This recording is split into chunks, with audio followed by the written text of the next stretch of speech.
The SMEAC. Why are these shootings happening in the first place? What's driving them? And how do we resolve those challenges together? That requires leadership. Leadership that can bring our country together to solve these challenges at their root. And that's what I hope to be able to do as your president. The SMEAC.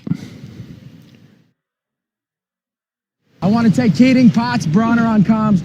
You got to get me Michaels with the saw and bring Perry over. Time trying to compile a list of people I would pardon. I got to campaign an election to win first. In all seriousness, first things first. We've got a lot of work to do in this campaign before we get to that point. I'm not familiar with Ross or that case, but I will tell you that when I last saw you, you were asking about Snowden. Others have asked about Julian Assange and Chelsea Manning. Those are cases that I'm very familiar with and have taken the position I've taken. Grady's getting on with Hire for a fire mission. Now, will he be able to get a clearance, John? The odds are against him, Al. Hire is just not accustomed to giving you the ear support you need when you need it. The 82nd is not in a good place here. Because I think, again, it's important for us to stand up for our freedoms. Freedom of speech, freedom of the press. And not allow the force of the federal government and the abuse of the Espionage Act to try to silence whistleblowers and to suppress that freedom of speech. What, Chief? Our mission is here. We can sit around and dig holes all day. I want to get something done. These shootings are happening in the places that we frequent on a daily basis and in all different parts of the country. This is something that's impacting all of us as a country.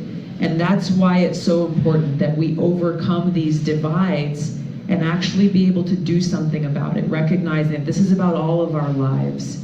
All right, here's the situation. This Iraqi just showed up with information that about 2 or 3K west of here, there's a meeting taking place right now, possible high-value targets involved. So I want to move on it.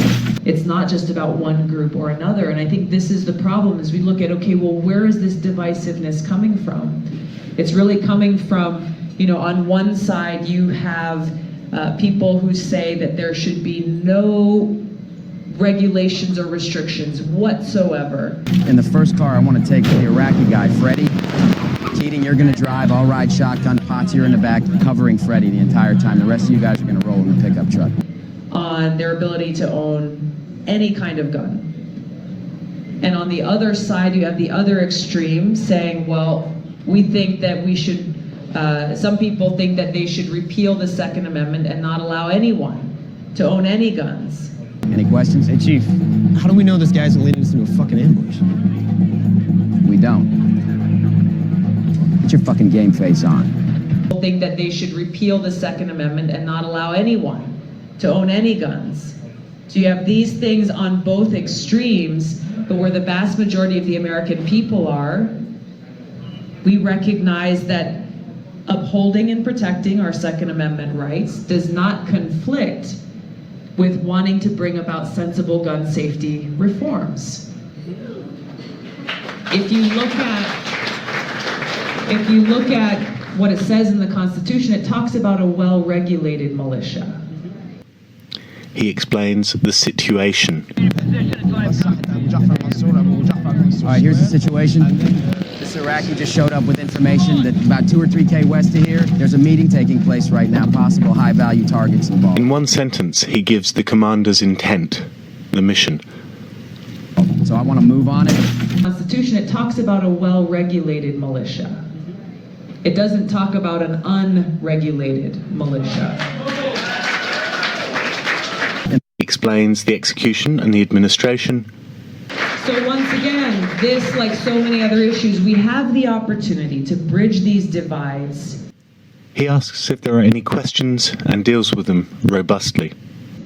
That unfortunately exist because you have fear being fomented on both sides, not because it's in the best interest of the people, but because maybe it allows one organization or another to raise more money, to get more membership, but meanwhile people's lives are being taken. We don't. your fucking game face on. Roger. Cool? All right, let's roll. And they're being taken by those who are inflicting these murders that make the headlines, but there's also a lot of folks in cities in different parts of the country, in Chicago, in Detroit, and other cities, who are seeing their kids killed, who are seeing loss of life on their streets because of guns every single day, and they never make the headlines. Ready, right? I'm Klaus. Nice to meet you.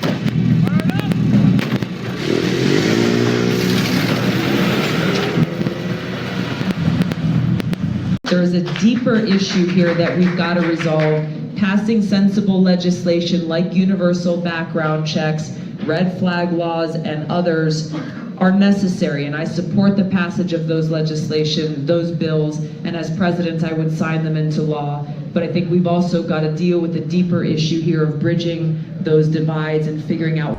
You ready to change the world? No. I'm ready to kick some ass. Why are these shootings happening in the first place? What's driving them? And how do we resolve those challenges together?